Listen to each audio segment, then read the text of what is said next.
Vamos para mais um momento especial com Cristo. É uma alegria, né? Lição de número 9, que tem o título Desenvolvendo uma atitude conquistadora. Desenvolvendo uma atitude conquistadora. E aí a gente vai dar sequência a esse trimestre, né? Que tem como título geral, né? Fazendo amigos para Deus. A alegria de participar de sua missão. E é uma alegria realmente, né? A gente poder ter esse privilégio de trabalharmos na obra de Deus, levando para outras pessoas as boas novas de salvação. Tá bom? E vamos juntos aí nessa caminhada. Não esqueça de inscrever-se aí no canal, se você ainda não é inscrito. Também compartilhe esse vídeo com o maior número de pessoas possíveis, porque esse vídeo, ele é sim uma semente, né? Uma semente da palavra de Deus, que Jesus falou que jamais uma semente dessa, né, deixará de frutificar, né? Deixará de germinar na vida de uma pessoa, tá bom? Então a gente compartilha tantas coisas, né, irmãos? Por que não compartilhar uma coisa boa que vem de Deus, né? A palavra de Deus, tá bom? Então não esqueça de compartilhar aí, de contribuir para uma vida saudável também de outras pessoas. Não é isso aí? E a pergunta interativa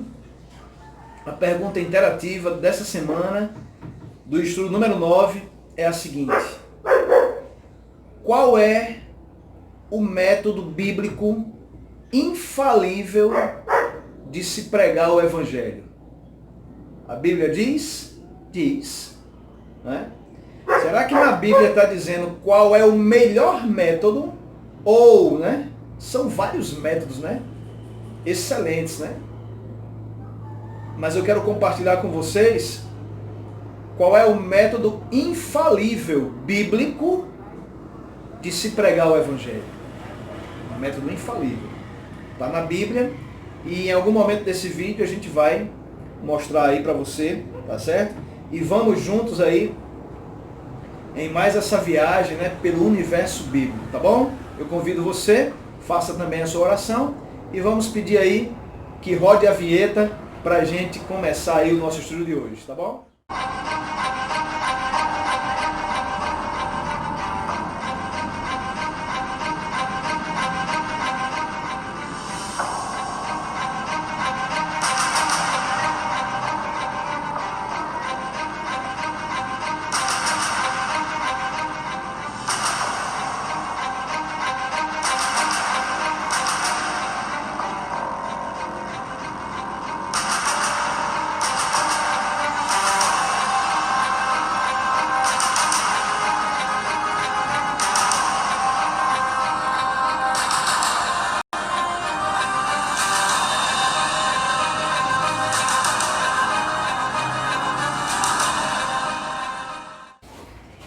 Muito bem, muito bem. Vamos logo de início para o verso para memorizar do estudo número 9, que está lá em 1 Pedro, capítulo 3, nos versos 15 e 16, que diz assim, olha só o que diz: Antes santificai a Cristo como Senhor em vosso coração, estando sempre preparados para responder a todo aquele que vos pedir razão da esperança que há em vós, fazendo-o, todavia, com mansidão e temor. 1 Pedro 3, versos 15 e 16. Irmãos, esse texto aqui de Pedro, ele apresenta um método evangelístico, certo? Então aqui nós somos orientados por Pedro a colocarmos em prática, né, o seguinte método evangelístico. Qual o método evangelístico? Mostrar com a nossa vida, né, e com o nosso comportamento o porquê seguimos a Cristo. Pronto. Esse é o método Esse é a essência do texto. Né? Mostrar com a nossa vida e com o nosso comportamento o porquê nós seguimos a Cristo. Né? Que sermão as pessoas têm visto em você? Que sermão as pessoas têm visto em mim, em nós? Né? Muitas vezes, o que eu vou dizer agora se diz muito na igreja. Muitas vezes nós somos o único sermão que as pessoas têm a oportunidade de ver, né? Ok? Então, já nasce também aí uma pergunta para a gente, relativa ao estudo, à introdução. Como conquistar pessoas para Cristo, atualmente, em um mundo onde não há mais amor? Né? Como conquistar pessoas em um mundo aonde praticamente não há mais amor? Né? As pessoas esfriaram. Né? É uma profecia bíblica que no final dos tempos o amor de muitos iriam esfriar. Até mesmo dentro das próprias famílias, né? O amor de pai para filho, de filho para pai, e por aí vai. É bíblico. Felizmente. Né? Então, a lição dessa semana, no geral, ela vem falando sobre evangelismo. A lição número 8 da semana passada, a gente viu, nós estudamos, veio falando sobre testemunho, né? De uma forma geral. E aqui, essa lição número 9, desenvolvendo uma atitude conquistadora, vem falando, ok, sobre evangelismo. Jesus nunca exibiu um traço de orgulho e arrogância. Ele via em todo ser humano alguém criado à imagem de Deus, embora ele sabia que eram pessoas caídas, né, pelo pecado. E a quem ele tinha vindo salvar, ninguém estava além do seu amor. Ninguém havia ido tão longe que sua graça não pudesse alcançar. É uma verdade. Nenhum de nós estamos tão longe de Deus que não podemos voltar, ou que não podemos correr para Deus, né? Que não podemos nos entregar a Deus. Ninguém está tão longe assim que não possa ter essa atitude, que não possa tomar essa decisão. Por pior que sejamos, por defeituosos que sejamos, falhos, débeis, a Bíblia diz que nós somos trapos de imundícia, né? De nós não sai nada bom. Se não fosse o Espírito Santo, não dá nem para imaginar como estaria esse planeta atualmente. Então, vamos lá, tá bom? E não esqueça que no decorrer do vídeo nós vamos mostrar para vocês qual é o método infalível, viu? Infalível de se pregar o Evangelho, tá certo? Tá na Bíblia? Vamos ver se tá. Se não tiver, a gente não vai achar, né? Mas se tiver, a gente vai achar. Ok? Vamos falar agora de recepção, né? De receptividade ao Evangelho. Ok? Então, o livro de João 4, dos capítulos 27 ao 30, vem falando de um encontro, né? Narra um encontro de Jesus com uma mulher de um povo que não se afinava muito, né, com os judeus, o povo samaritano. E Jesus teve um encontro com essa mulher. A história narra, esse texto narra, né? Então, falando-se de receptividade, existem dois fatores, dois pontos indispensáveis para que você, ou para que qualquer pessoa seja receptiva ao Evangelho, como a mulher samaritana foi. Existem vários pontos, mas dois em especial eu quero destacar aqui nessa lição. O primeiro ponto é crer. Não é? Eu só posso ser receptivo ao Evangelho se eu crer em Deus, se eu acreditar que Deus existe. Se eu não acreditar que Deus existe, não tem como eu ser receptivo ao Evangelho, né? Tá certo? Porque o Evangelho, ele é de Deus, né? Então, crer é o primeiro ponto. E depender é o segundo ponto. Tá certo? Então, a mulher samaritana, o coração dela, né, já estava naquele momento receptível. Por quê? Porque o Espírito Santo já estava trabalhando nela. E ela aceitou aquele diálogo, ela concordou, ela foi receptiva àquele diálogo por um efeito causado pelo Espírito Santo de Deus. É lógico. Então, aquela mulher, quando teve aquele diálogo, quando teve aquela conversa, ela saiu do poço e foi anunciar a verdade aos seus conterrâneos. Aí a gente vê aqui uma particularidade nessa história. Aquela mulher, ela não somente estava receptiva, mas ela saiu daquele encontro transformada. Amém? Amém. Ela saiu transformada. Né? Ela saiu preenchida. Ela saiu abastecida de Jesus. Justamente da água da vida, né? Que ela queria que Jesus explicasse para ela que água era aquela. Mas deixa que só ela está conversando com Cristo, ela já estava tomando aquela água. Quando eu e você conversamos com Jesus em oração, nós também tomamos da água da vida. É uma água que não nos deixa mais com sede. Tá certo? A água natural, né, que é a água H2O, particularmente aqui no Rio Grande do Norte, quem cuida dessa água é a Caerne, sim ou não?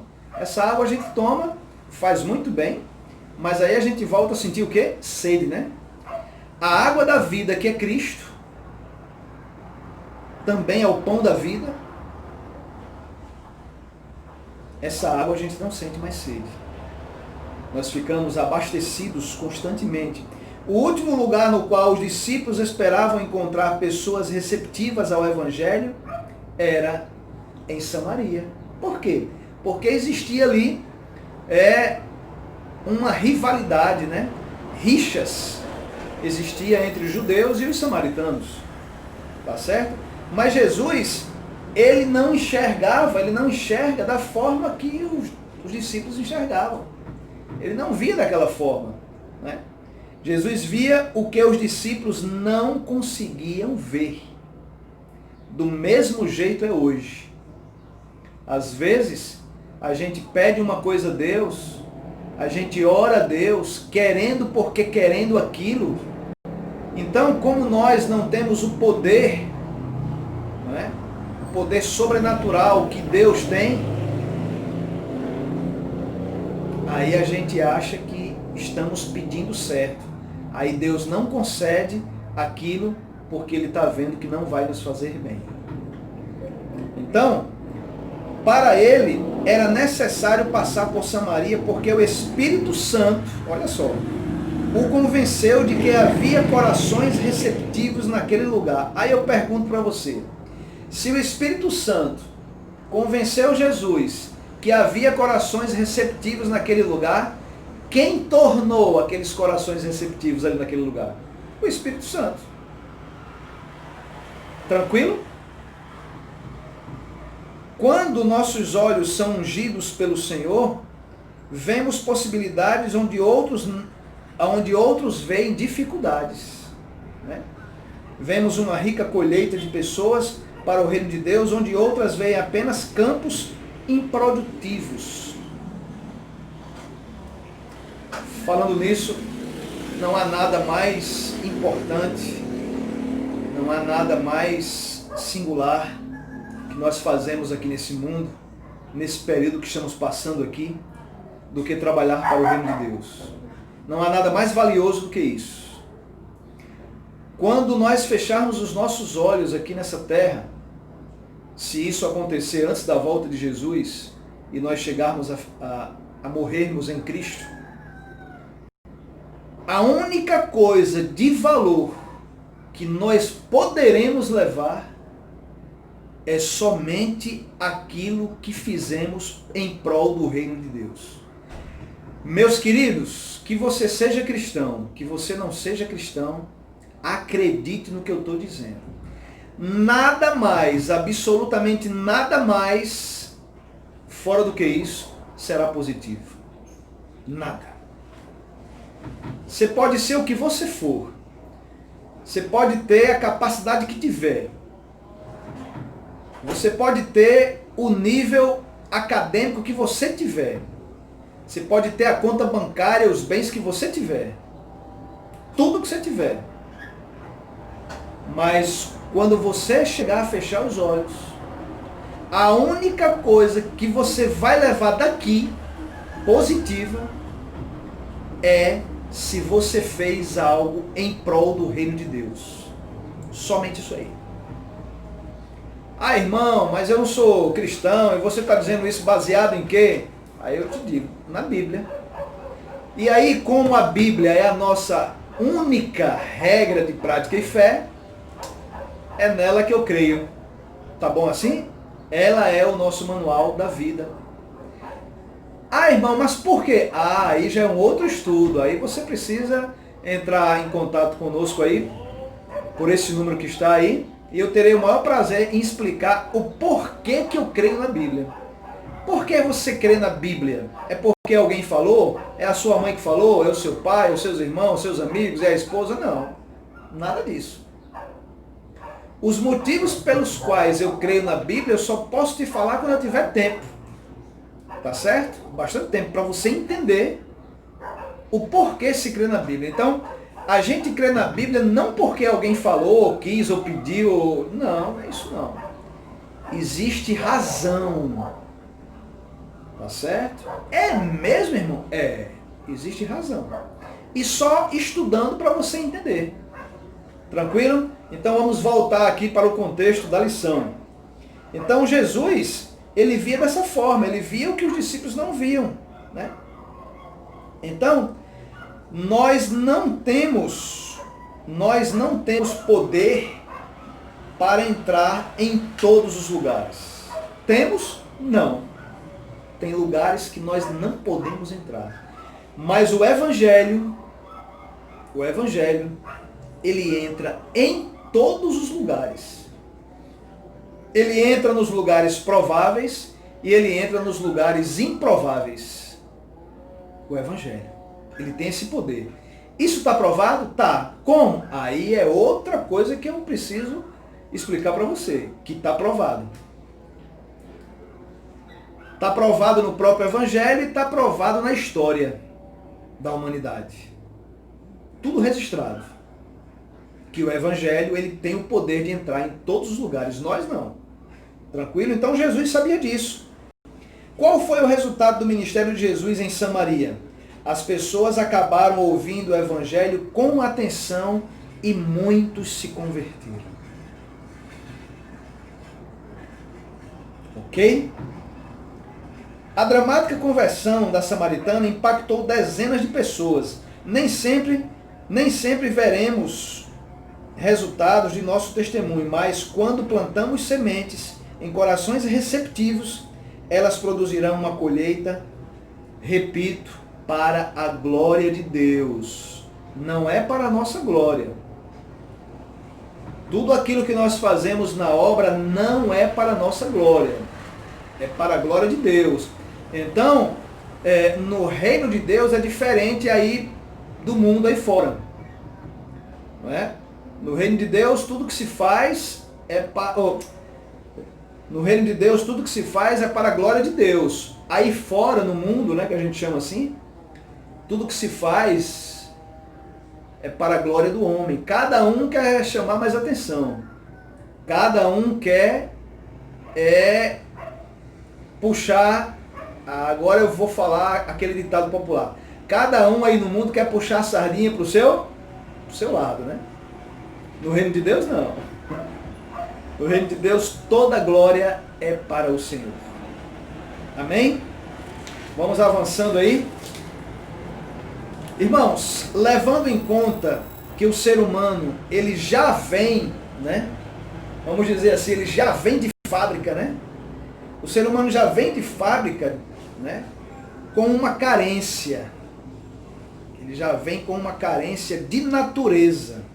Por que, irmão? Você está dizendo isso? Porque isso também é bíblico, viu? Meu querido, minha querida.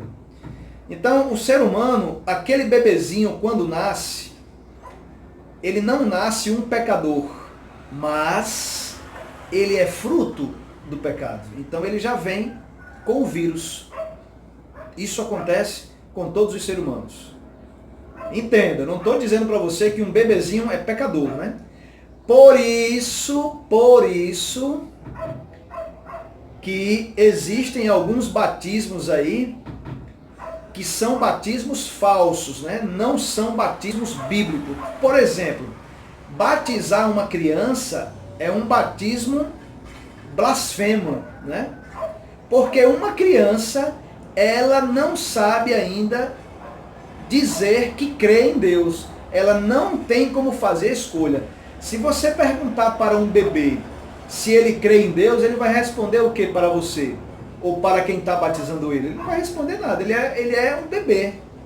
Então esse batismo, ele não é bíblico. Pode procurar na Bíblia esse batismo que você não vai encontrar.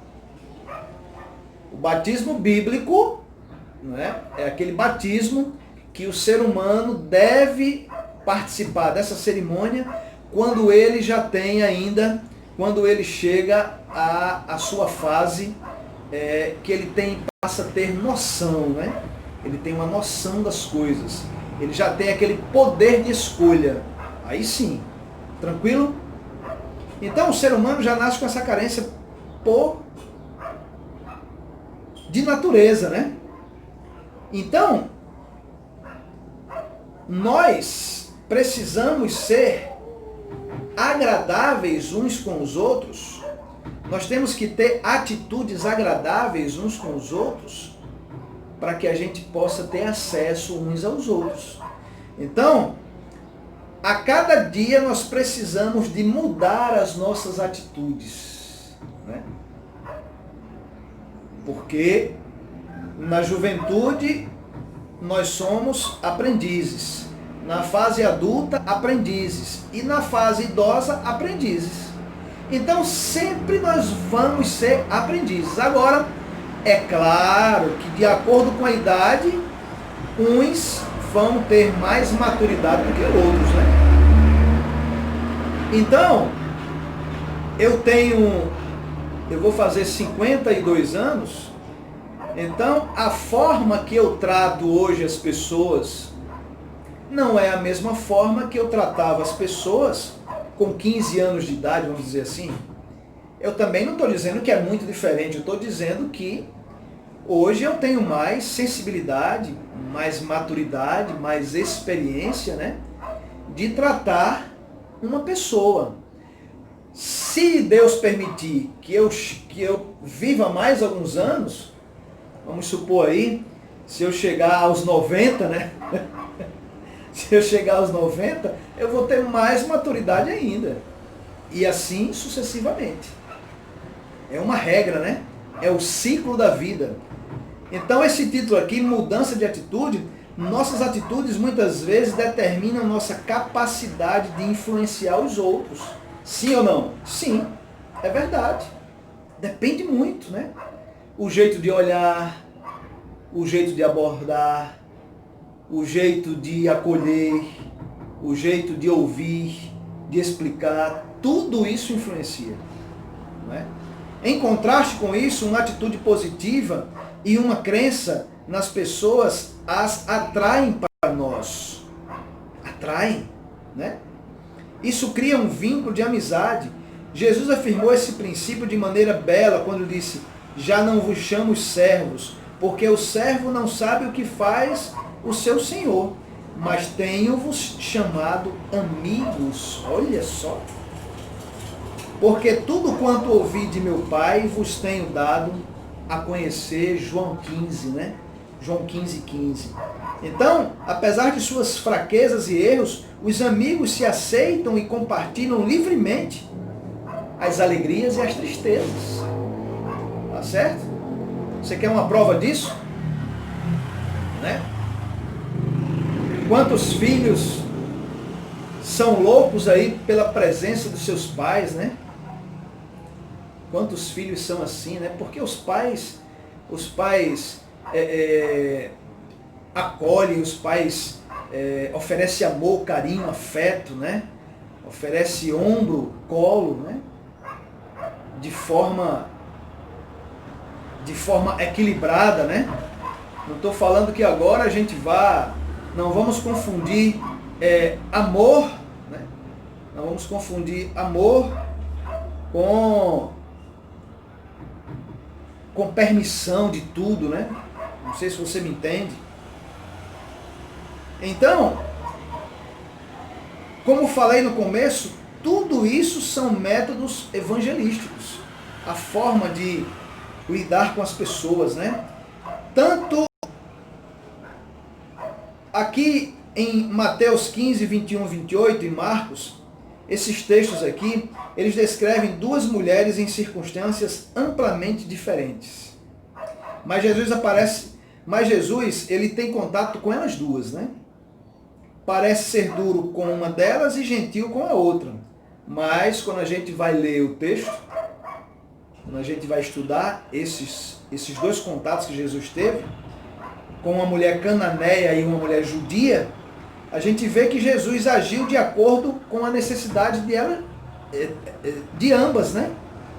Lógico, ele se expressou de forma diferente, ele conversou diferente, mas o propósito foi o mesmo, né? O propósito foi ele agir de acordo com a necessidade de cada cabeça, de cada universo, né? Nossas atitudes em relação às pessoas devem considerar as necessidades do nosso próximo. É preciso considerar as necessidades. É preciso a gente tentar um pouco se colocar no lugar das outras pessoas. Se a gente nunca fizer esse exercício de tentar se colocar um pouco no lugar das pessoas, nós vamos sempre ser muito cegos em relação às outras pessoas. Ah, porque fulano é agressivo. Ah, porque fulano age assim. Ah, porque fulano é assim. Precisamos, pelo menos, tentar, né? Porque totalmente não é possível. Tentar nos colocar no lugar das pessoas. Faça isso, que eu também vou tentar fazer isso. Para que nós sejamos pessoas melhores. Para que nós sejamos pessoas mais compreensíveis, né?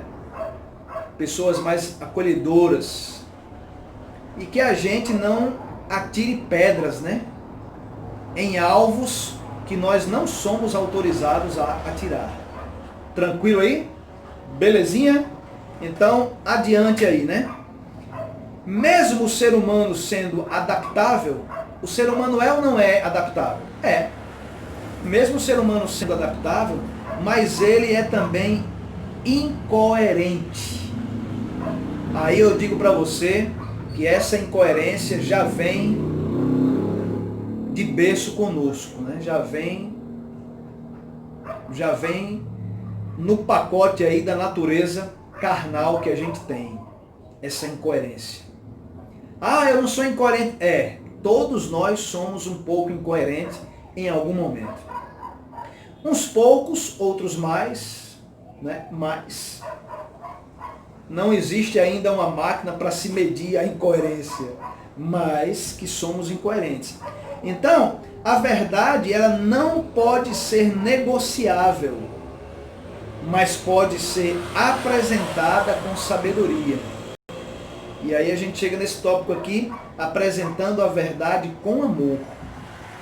Tá certo? Apresentando a verdade com amor. Apenas amizade não ganha pessoas para Cristo. Não adianta você pensar assim, nem eu pensar assim, porque só ser amigo não é o suficiente. Aí entra aquilo que a gente já falou, né? O testemunho, né? Uma convivência, aí entra o tempo, aí entra as experiências que a gente vai tendo uns com os outros. Eu costumo dizer que a palavra do homem é um documento em branco. O que assina esse documento é o tempo. É o tempo. Eu posso muito bem chegar para qualquer pessoa e dizer, olha, eu sou o irmão Ney, eu sou crente, eu sou muito bonzinho, eu sou um cara legal. A pessoa, para não me desapontar, vai dizer, tranquilo, tudo bem. Mas só o tempo vai revelar uns para os outros. Tá certo? Só o tempo. Então, apresentando a verdade com amor. O apóstolo Paulo, ele nos lembra de que devemos seguir a verdade em amor. Tá certo? Efésios 4,15. Os laços de amizade são construídos quando concordamos com as pessoas o máximo possível, demonstramos aceitação e as elogiamos quando é apropriado. Como é importante criar o hábito de buscar o bem nas pessoas em oposição ao mal. Né? Então, em 2 Tessalonicenses 1, pede aqui para a gente listar aqui alguns elogios, né? Então, o apóstolo Paulo aqui, ele elogiou a fé e o amor dos tessalonicenses. Ok? É preciso a gente ter aplicar um equilíbrio aí nessa balança, né? Tá certo? Parece que alguns gostam de buscar o erro nas outras pessoas, sentem prazer quando encontram algo que alguém deixou de fazer direito, e isso faz com que se sintam melhores consigo mesmos. Essa é uma realidade, né? Infelizmente. E nós, eu e você, nós devemos lutar contra isso. Já pensou aonde você está, aonde você vive, na igreja, no trabalho, na escola, na sociedade, na vizinhança, você está sempre procurando defeito em alguém? Né? Ok? Então, vamos supor, vamos trazer aqui a experiência para nós. Talvez, né, eu também não vou julgar, talvez existam pessoas que assistam aí o nosso vídeo com um pensamento positivo de trocarmos experiências, né, crescermos uns com os outros, mas talvez tenha alguém que assista só para encontrar algo para criticar, né?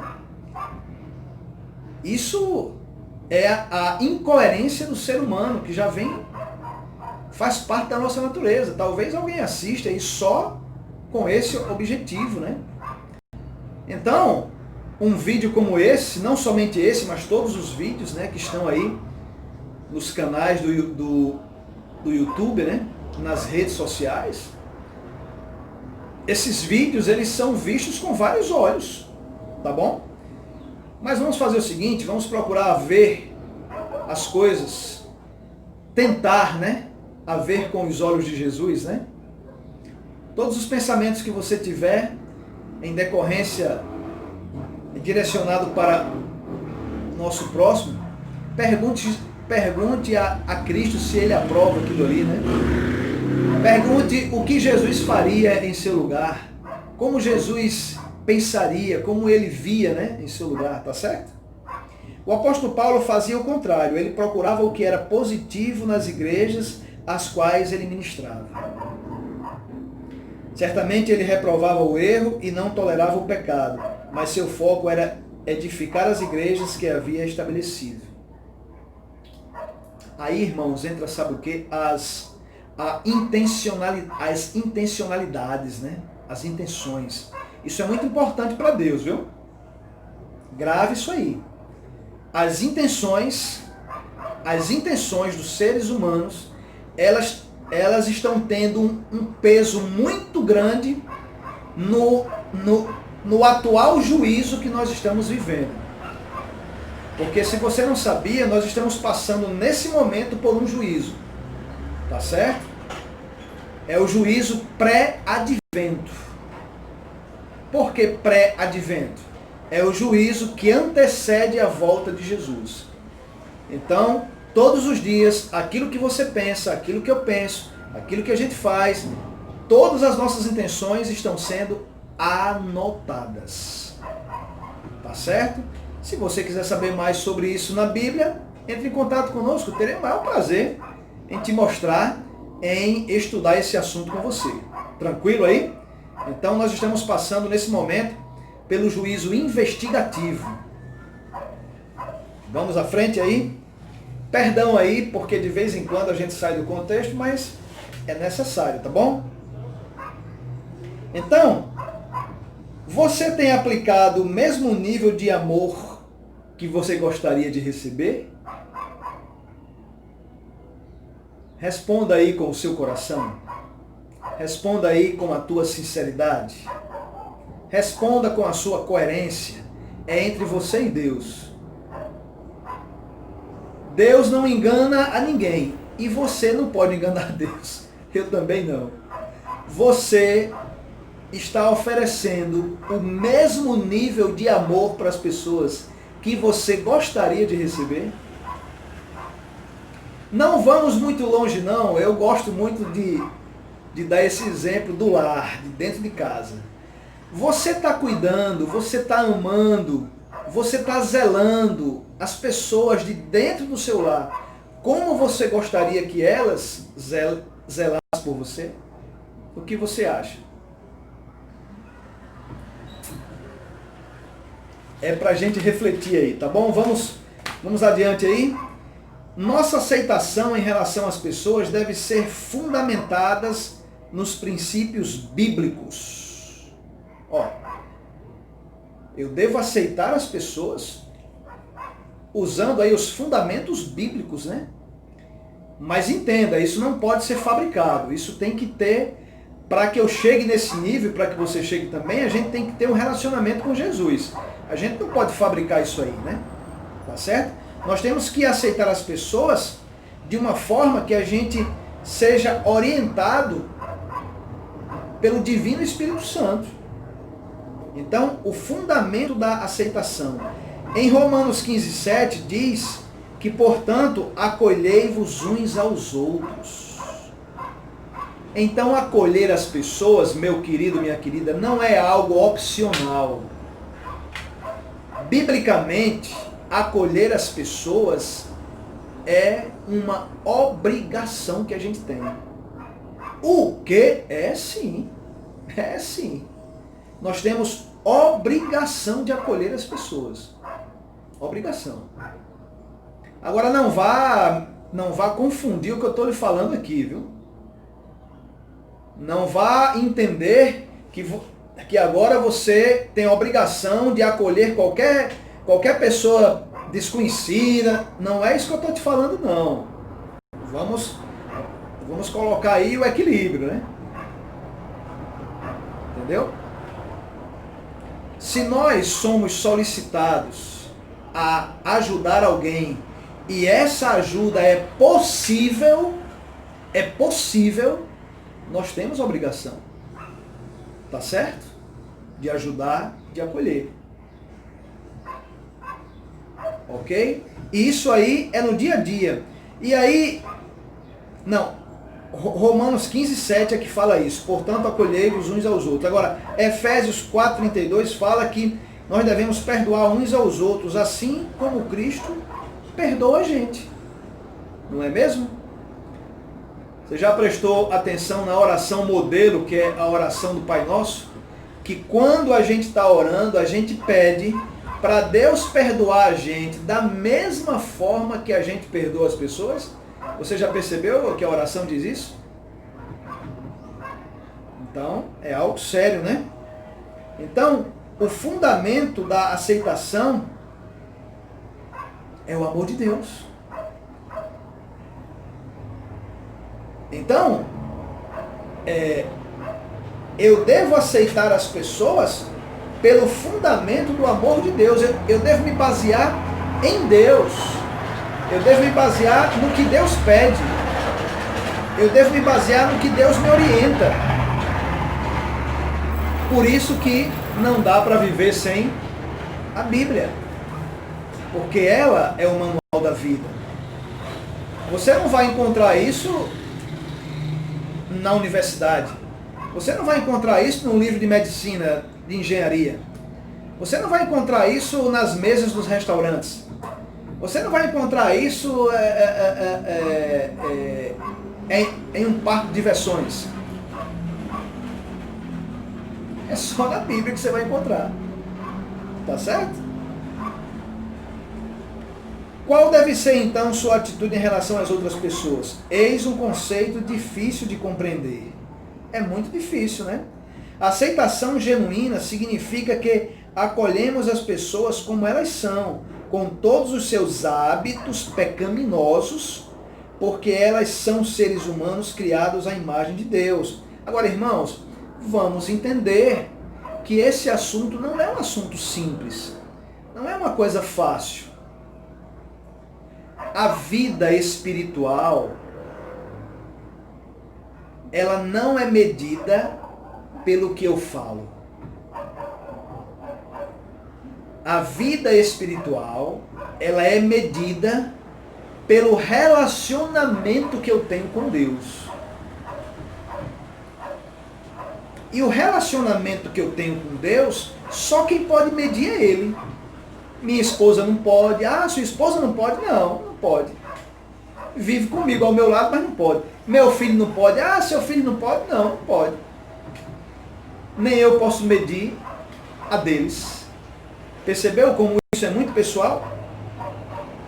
Agora, não vamos dizer que esse ponto aqui é fácil, porque não é. Veja bem, aqui está uma prova difícil para o crente. Dificílima. Você quer ver uma coisa? Como aceitar e amar uma pessoa que todos os dias lhe faz mal? Diga aí para mim. Responda aí nos comentários aí do vídeo. Como aceitar e amar uma pessoa que todos os dias lhe faz o mal? Mas se você me perguntar se isso é possível, é claro que eu vou dizer que é possível. Aí entra o que eu te falei. Uma vida espiritual, ela é medida pelo relacionamento que a pessoa tem com Deus. Vocês já ouviram falar alguma notícia de pais que conseguem perdoar os próprios assassinos do seu filho? Eu já vi várias vezes isso. E eu sou sincero em dizer para você que quando eu ouço essas notícias, eu me balizo, né? E aí eu percebo quão longe eu ainda estou do nível ideal. Quão longe eu ainda estou. Mas com fé eu quero chegar um pouquinho mais próximo, né? Então, irmãos, essa aceitação deve ser genuína, ela não deve ser forçada, né? Eu não devo aceitar alguém só para que as pessoas vejam, olha como aquele crente é bonzinho, ele abraça, ele acolhe. Não, não é assim não. É algo genuíno. Por isso que eu digo, só quem pode medir é Deus. Tá certo? Agora, essa aceitação não deve ter hipocrisia. Não deve ter hipocrisia. Tá certo? É uma aceitação fundamentada, tá certo? Nas orientações divinas. Espero ter contribuído aí. Então vamos à frente aí, chegamos aí no último tópico. Irmãos, deixa eu te falar uma coisa. Para mim e para você. O mundo está morrendo por falta de Jesus. O mundo está morrendo sem Cristo. E o pior é que as pessoas não estão percebendo isso. As pessoas estão olhando somente para as coisas daqui. São os prazeres. O que tem dominado as pessoas, o que tem encarcerado os jovens, os adultos e até mesmo alguns idosos, é o atrativo dos prazeres do mundo, da carne. É só isso que as pessoas valorizam. E com isso, o mundo está morrendo sem Jesus. E é por isso que esse vídeo existe. É por isso que esse vídeo existe. Esse vídeo existe não é para mim aparecer para você. Esse vídeo existe não é para mim massagear meu ego. Isso aqui é um trabalho para a obra de Deus. O objetivo desse vídeo é alcançar o maior número de corações possíveis. Não através do meu poder, que eu não tenho poder para nada, mas através do poder de Deus, a palavra, o evangelho que entra em todos os lugares. Então, muitas vezes, eu estou tirando por mim, eu não consigo receber um vídeo que fale das coisas boas de Deus, que eu vejo que essas sementes vai causar efeitos saudáveis na vida das pessoas e eu não compartilhar. Eu não consigo. Eu compartilho. Eu olho o conteúdo. É saudável? É bom? Vai fazer bem? Eu compartilho. Então eu faço um apelo a você aí. Ajude a essas mensagens a chegar no maior número de lares possível, porque o mundo está morrendo sem Cristo.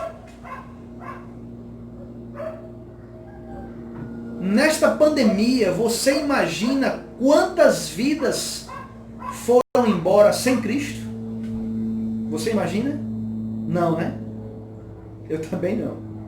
Eu só sei que foram milhares e milhares e milhares. E sabe o que é que isso significa?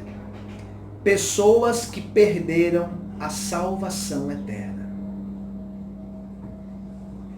Eu não acredito que você fique feliz com isso. Sinceramente. Que você seja crente ou que você não seja crente, eu não acredito que você fique feliz com isso. Portanto, meu amigão, vamos lá, né? Então, equilíbrio entre verdade e amor. O amor não é conivente com o erro. Esse é o último tópico.